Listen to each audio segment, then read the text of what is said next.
बहुत समय पहले की बात है कि एक सरोवर किनारे पीपल के बड़े वृक्ष की जड़ में एक काला सांप रहता था। जवानी के दिनों में शिकार पकड़ना उसके लिए हंसी खेल था, परंतु जब से वह बूढ़ा हुआ था तब से उसे भोजन के लाले पड़ गए थे। सच तो यही है कि हर प्राणी अपनी भूख शांत करने के लिए कोई न कोई रास्ता निकाल ही लेता है। उस काले सर्प को यह विचार आया कि जब शरीर साथ ना दे तो बुद्धि से काम लेना चाहिए। ऐसा विचार करके दूसरे दिन वह काला सांप सरोवर तट पर जाकर उदास बैठ गया। सरोवर तट पर उदास बैठे काले सांप को देखकर मेढकों के राजा ने उससे उसकी उदासी का कारण जानना चाहा। मेढक राज के बार बार अनुरोध करने पर काले सांप ने बताया कि यह बात उन दिनों की है जब मैं जवान था। उस समय मैंने एक ब्राह्मण के पुत्र को डस लिया था, जिससे उसकी मृत्यु हो गई थी। उस समय उस ब्राह्मण पुत्र के पिता ने मुझे श्राप दिया कि आज के बाद निश्चिंत होकर मेढक तुम्हारे पीठ पर बैठकर सवारी करेंगे। मेढकों के राजा को काले सांप की बात पर कतई यकीन नहीं हुआ।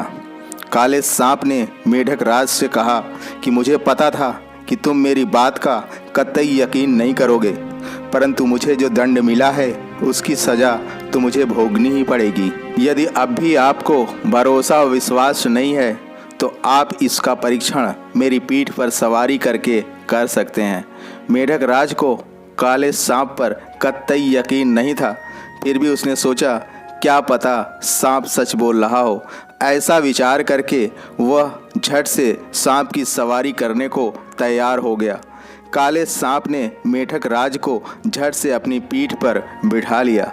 मेढक राज पहली बार किसी सांप की पीठ पर सवार हुआ था, इसलिए उसे असीम आनंद की अनुभूति हो रही थी। जंगल के सारे पशु पक्षी यह नज़ारा देखकर बहुत ही हैरान थे। इससे मेढक राज को बहुत ही गर्व का अनुभव हो रहा था।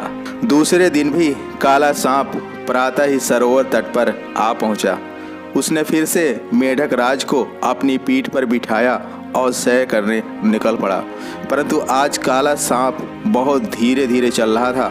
मेढक राज ने उससे इस तरह धीमे चलने का कारण जानना चाहा, तो सांप ने बताया कि महाराज, सुबह से कुछ भी खाने को नहीं मिला है, ऐसी दशा में मैं तेज कैसे भाग सकता हूँ। सांप की ऐसी बातें सुनकर मेढक राज ने कहा कि तुम मेरी ऐसे ही सेवा करते रहो, मैं रोज़ सुबह तुम्हें एक मेढक उपलब्ध करा दूंगा।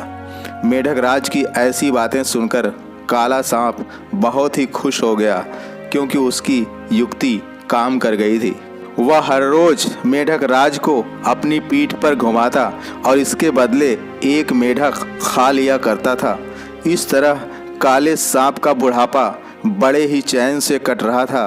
किसी ने सच ही कहा है कि लगातार खर्च करने से राजाओं के कोष भी खाली हो जाते हैं। ठीक ऐसा भी उन बेचारे मेढकों के साथ हुआ। रोज़ एक मेढक खाने से मेढकों की संख्या लगातार घटती गई और एक दिन ऐसा भी आया कि सरोवर के सारे मेढक समाप्त हो गए और अंत में उस कपटी सांप ने मेढक राज को भी अपना भोजन बना लिया। दोस्तों, हमें इस कहानी से सीख मिलती है कि हमें स्वार्थी मित्र, उल्टा पत्नी, कपटी भाई बंधु, अविश्वासी राजा व दुश्मन पर कभी भी विश्वास नहीं करना चाहिए, वरना प्रजाति कुल के साथ साथ स्वयं का भी विनाश हो जाता है। इसी विचार के साथ आपका दिन शुभ हो। जय हिंद, जय भारत।